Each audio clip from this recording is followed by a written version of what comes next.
Shopping for a record label didn't sit well with me. There was interest from some labels, but they wanted to change everything. They wanted to change this Tagalog, the English songs to Tagalog. Gusto nilang baguhin how we dressed up and all that. We didn't want any of that. I would never, ever want to do that again. We could have signed with some of the labels and just said, okay, we'll agree to whatever you want, just sign us. Spam and Mon ang mostly talagang nag-manage, naghanap ng mga makakausap, nag-pitch ng album to the different companies. I think we gave one to Sony and they said they were looking for something else. They were looking for something harder. So we had no idea what that meant. I don't remember which company it was na nakausap natin that asked for more Tagalog songs. There was this label, I forget who, wanted to change all the lyrics from English lyrics to Tagalog, which is blasphemy because we can write Tagalog songs, pero pag sinulat mo yung song in English, dapat yun na yun, di ba? Because the process, we went through a process. That song was written in English. You don't just say, can you change the song lyrics to Tagalog and retain the melody? That's crazy. So we went for a different path na kung saan let's just do what we wanna do. If you don't like it, then don't. That was our attitude. We'll just do it on our own. I did suggest to the band later on, why not do it independently, DIY. That's what I love about the Pinup girls, the early Pinup girls. We never wanted to compromise. At this point, I didn't know what I was doing or I was suggesting really, but I did want to take on the challenge. We had no idea how we were gonna do it. And eventually we just learned the ropes on how to do it, and we were able to do it. We were able to come up with our album, release the album, sell the album. So we love what we've created. We wanted it to be released as is because that's the way it was written and recorded. And the fact that we did it ourselves, that actually adds to it. I'm proud of that stand that we had, our integrity, so to speak. Probably people would think that was a bit of arrogance on our part. Perhaps, yes. But we proved them wrong. We released our own album. We're so proud of this labor of love. It's such a keepsake for all of us. It's just an amazing experience.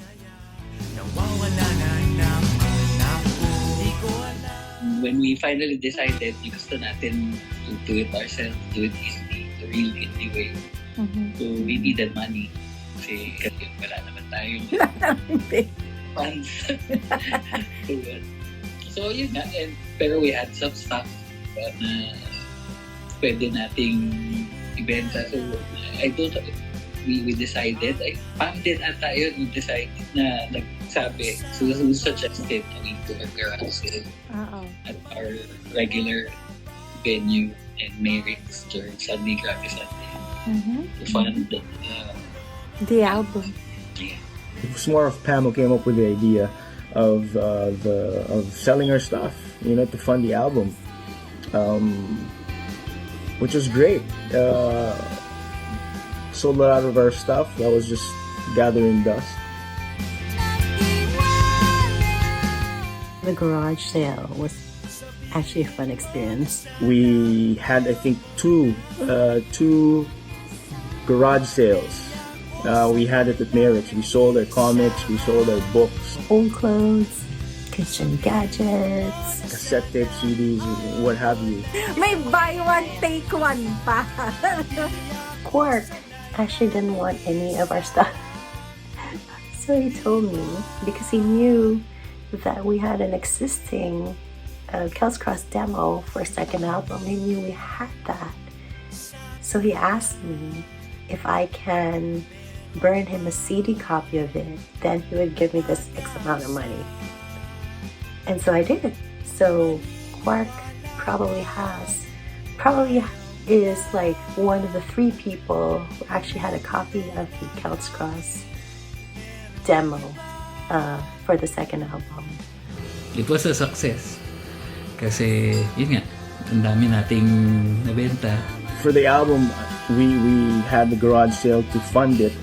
So we had the album, we didn't know what to do with it, and we needed funds to reproduce the album, the CD, press the CD. So props to Dieter Ocampo, helped us out, an old friend of mine, lent us money. My sister Lizelle also, and Sharon Fentabella donated some money to us. So we had the support of our friends, which was awesome. We paid Dieter though, so but still, without these people, we wouldn't have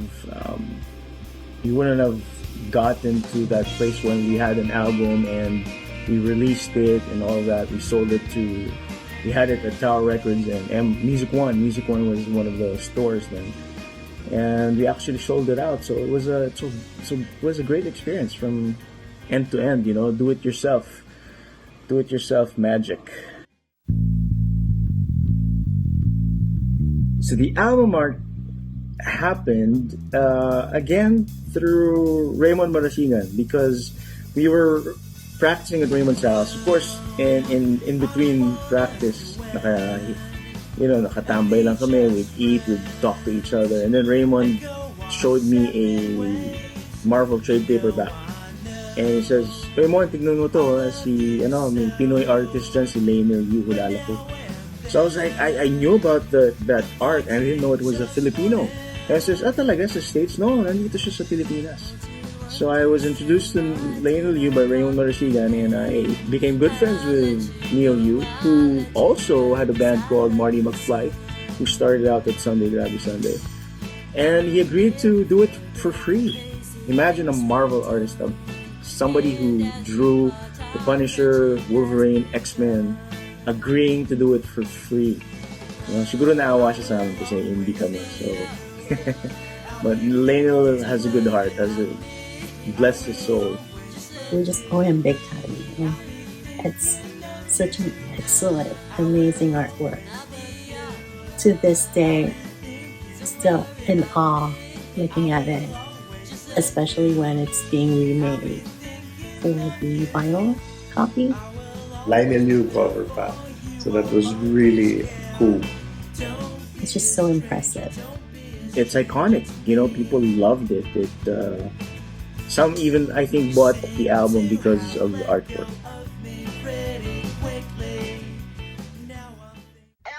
Parang tayo ba yung one of the very few. I wouldn't say the first, but one of the very few na nag-indie noong panahon na yun. Pinup Girls and Pisadino, those were really the first to go indie. At that point in time, no one was doing DIY. No one was doing indie. Of course, the Jerks were there. They released Jerks Live. Gary Granada was doing his own thing.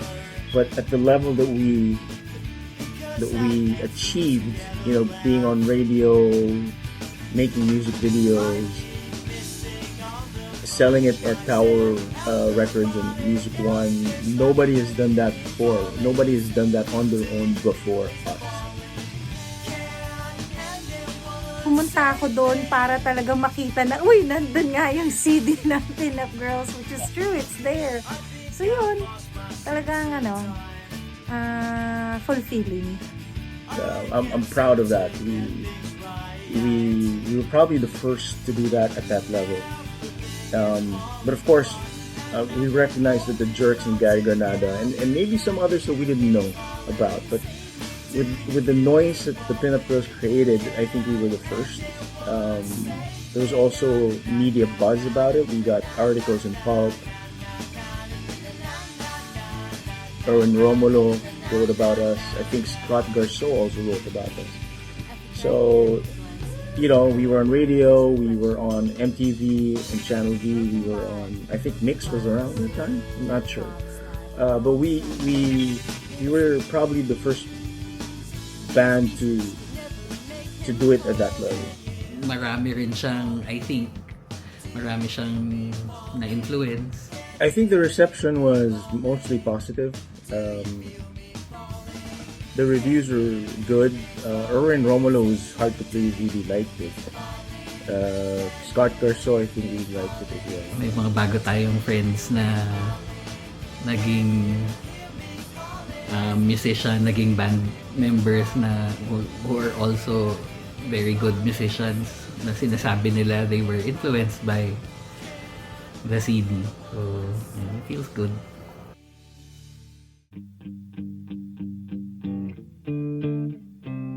Michael Sutton emailed me out of nowhere offering me a record deal on the fledgling label Know It All Records. Oblivious na naman kami ni Ryan. Kasi, sitting pretty lang kami. Sabi, uy, meron daw na magsasign sa atin. Okay. So he apparently got an air check on cassette tape from Dennis Batungbakal. And on that air check was A Cold and Better Place. And he was blown away because the air check was riddled with rap metal and whatnot, and this song came out and he liked it a lot, and he looked for the band online, couldn't find any trace of the Pinup Girls, and somebody told him it was a local band. I heard about Michael Sutton from Mundo. He actually wanted me to reach out to Mikey to give him a copy of our CD, which I did. It was a process, and we eventually released an EP called Taste Test. It sold out, and it got airplay around the world. Flashback Alternatives, a couple of college radios played us. I forget the names. But she wouldn't tour. The music was a promise. After a long wait of ends blows, once and for all, once and for all, there was music when a promise of patience. So we actually became friends. That Sutton Records logo, that was me. I made that for Mikey. But sadly, things went kaput between me and Mikey, and It's just too bad that things fell apart, you know?